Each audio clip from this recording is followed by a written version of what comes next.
Chapter 6, Part 2. "Dear, dear Elizabeth," I exclaimed when I had read her letter. "I will write instantly and relieve them from the anxiety they must feel." I wrote, and this exertion greatly fatigued me, but my convalescence had commenced and proceeded regularly. In another fortnight I was able to leave my chamber. One of my first duties on my recovery was to introduce Clerval to the several professors of the university. In doing this, I underwent a kind of rough usage, ill-befitting the wounds that my mind had sustained. Ever since the fatal night, the end of my labors and the beginning of my misfortunes, I had conceived a violent antipathy even to the name of natural philosophy. When I was otherwise quite restored to health, the sight of a chemical instrument would renew all the agony of my nervous systems. Henry saw this, and had removed all my apparatus from my view.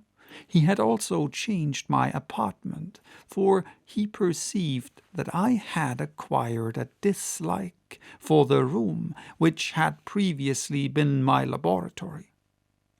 But these cares of Clerval were made of no avail when I visited the professors. Monsieur Waldman inflicted torture when he praised with kindness and warmth the astonishing progress I had made in the sciences. He soon perceived that I disliked the subject, but not guessing the real cause, he attributed my feelings to modesty and changed the subject from my improvement to the science itself, with a desire, as I evidently saw, of drawing me out. What could I do? He meant to please, and he tormented me. I felt as if he had placed carefully, one by one, in my view those instruments which were to be afterwards used in putting me to a slow and cruel death. I writhed under his words, yet dared not exhibit the pain I felt. Clerval, whose eyes and feelings were always quick in discerning the sensations of others, declined the subject, alleging in excuse his total ignorance, and the conversation took a more general turn. I thanked my friend from my heart, but did not speak. I saw plainly that he was surprised, but he never attempted to draw my secret from me, and although I loved him with a mixture of affection and reverence that knew no bounds, yet I could never persuade myself to confide in him that event which was so often present to my recollection, but which I feared the detail to another would only impress more deeply. Monsieur Krempe was not equally docile, and in my condition at that time of almost insupportable sensitiveness, his harsh, blunt encomiums gave me even more pain than the benevolent approbation of Monsieur Waldman. "Damn the fellow!" cried he. "Why, Monsieur Clerval, I assure you he has outstripped us all. Aye, stare if you please. But it is nevertheless true. A youngster who but a few years ago believed in Cornelius Agrippa as firmly as in the gospel has now set himself at the head of the university. And if he is not soon pulled down, we shall all be out of countenance. Aye, aye," continued he, observing my face expressive of suffering. "Monsieur Frankenstein is modest, an excellent quality in a young man. Young men should be diffident of themselves, you know, Monsieur Clerval. I was myself, when young, but that wears out in a very short time." Monsieur Krempe had now commenced a eulogy on himself, which happily turned the conversation from a subject that was so annoying to me. Clerval had never sympathized in my tastes for natural science, and his literary pursuits differed wholly from those which had occupied me. He came to the university with the design of making himself complete master of the Oriental languages, and thus he should open a field for the plan of life he had marked out for himself. Resolved to pursue no inglorious career, he turned his eyes toward the east, as affording scope for his spirit of enterprise. The Persian, Arabic, and Sanskrit languages engaged his attention, and I was easily induced to enter on the same studies. Idleness had ever been irksome to me, and now that I wished to fly from reflection and hated my former studies, I felt great relief in being the fellow pupil with my friend, and found not only instruction but consolation in the works of the Orientalists. I did not, like him, attempt a critical knowledge of their dialects, for I did not contemplate making any other use of them than temporary amusement. I read merely to understand their meaning, and they well repaid my labors. Their melancholy is soothing, and their joy elevating to a degree I never experienced in studying the authors of any other country. When you read their writings, life appears to consist in a warm sun and a garden of roses, and the smiles and frowns of a fair enemy, and the fire that consumes our own hearts. How different from the manly and heroical poetry of Greece and Rome.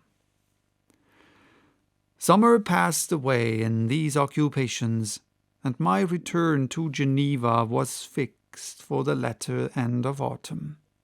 But being delayed by several accidents, winter and snow arrived, the roads were deemed impassable, and my journey was retarded until the ensuing spring. I felt this delay very bitterly, for I longed to see my native town and my beloved friends.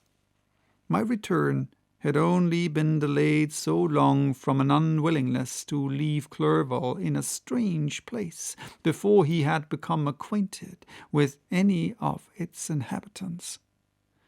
The winter, however, was spent cheerfully, and although the spring was uncommonly late, when it came, its beauty compensated for its dilatoriness.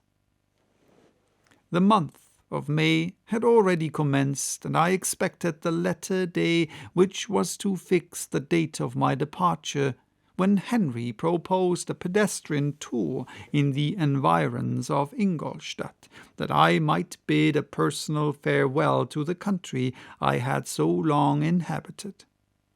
I acceded with pleasure to this proposition.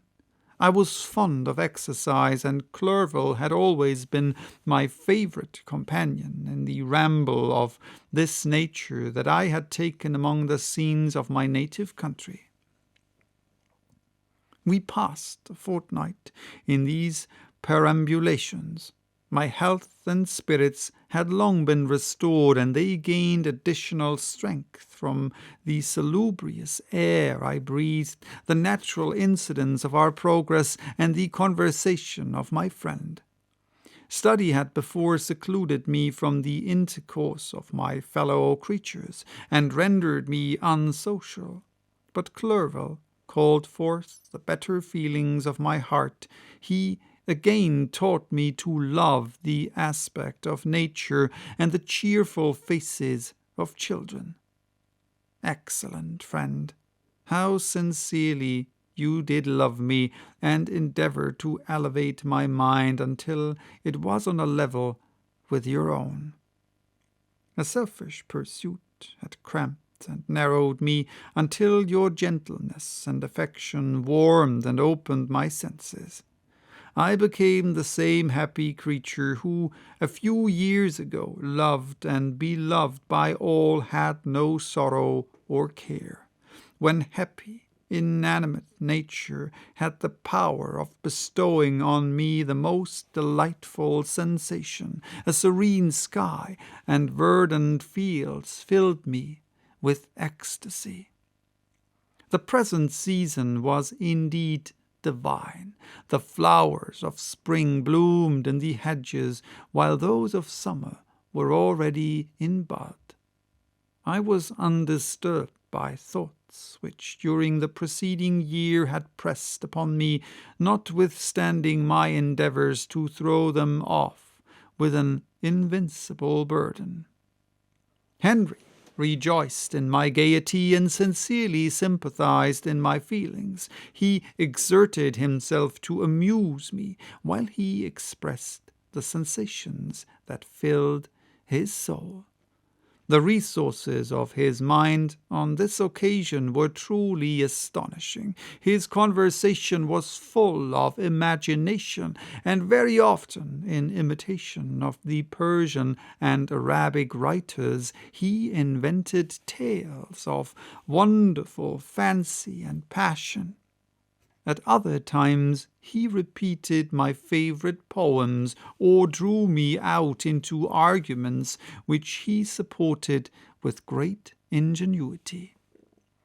We returned to our college on a Sunday afternoon.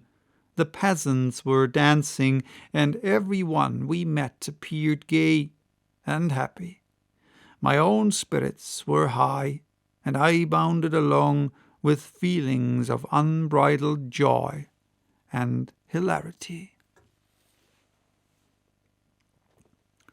So that was chapter 6. Bye-bye. Till next time with chapter 7.